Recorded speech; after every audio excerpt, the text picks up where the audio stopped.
Washington. The Trump administration and Republicans in Congress are increasingly resigned to a strategy of hammering through tax overhaul legislation by themselves, without the Democrats reprising the approach that has failed them in their efforts to pass a new health law. After House Republicans were unable to gather enough votes to repeal and replace the Affordable Care Act in March, President Trump suggested that he would consider making a deal with Democrats, potentially by lumping tax and infrastructure legislation into a giant jobs package. But as Mr.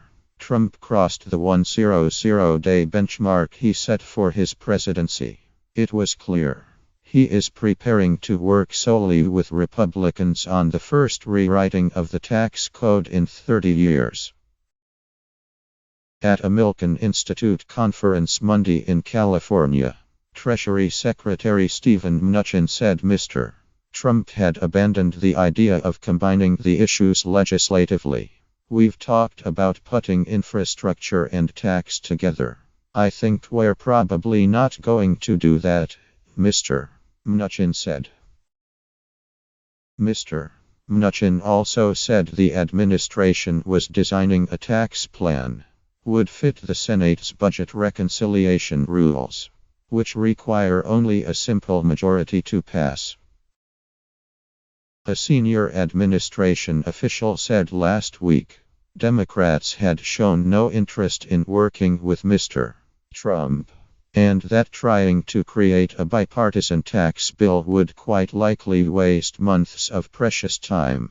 The official also suggested the Senate's reconciliation rules could be changed so tax legislation adds to the deficit could extend beyond 10 years. Current rules dictate that budgetary changes passed with a simple majority, rather than 60 voters, expire after a decade. Mr. Trump complained about the Senate rules in an interview on CBS on Sunday, suggesting he would like to see changes would reduce the ability of Democrats to block his agenda.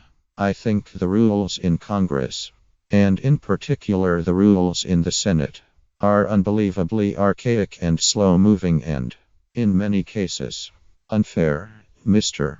Trump said.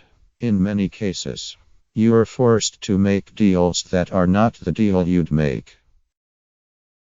Some Republicans also appear ready to manipulate long-standing policies. As the Wall Street Journal reported on Monday, Senator Patrick J. Toomey of Pennsylvania has suggested Senate Republicans consider extending the 10-year horizon so tax cuts add to the deficit could remain for 2 or 3 decades before expiring. Kasia Mulligan, a spokeswoman for Mr. Toomey, said it would require only a simple majority to make such a change.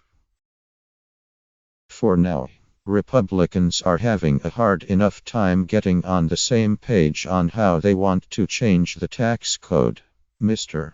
Mnuchin said on Monday that the White House and House Republicans were 80% aligned in terms of the shape of tax legislation. He said that in its current form, the border adjustment tax on imports proposed by Speaker Paul D. Ryan is not workable, but that he had been meeting weekly with Representative Kevin Brady, the Republican chairman of the House Ways and Means Committee, to come up with compromises on a tax plan. At a weekend policy retreat, Republican members of the Ways and Means Committee mulled ways to merge their tax blueprint with the principles put forth by the White House. The committee will hold tax overhaul hearings this month and, despite the resistance from the Trump administration, the border adjustment tax will be the subject of public debate. "There's a great deal of energy and a great deal of momentum," said Representative Peter Roskam, the committee's tax policy chairman. "The concept now is get these themes together and get everybody on the same page." Despite those efforts, Mr. Trump's views on tax policy remain something of a moving target. In an interview with Bloomberg News on Monday, the president said a gasoline tax would be used to fund highway projects was something I would certainly consider. The remark appeared to contradict Mr. Mnuchin's earlier assessment that tax code overhaul and infrastructure would be handled separately. Sean Spicer, White House press secretary, tried to walk the idea back later in the day. There are people on both sides of the aisle, different backgrounds, that come in to see the president and ask him, "Could you please consider this? Will you keep an open mind on it?" Mr. Spicer said. And I think that's, frankly, what the president was doing.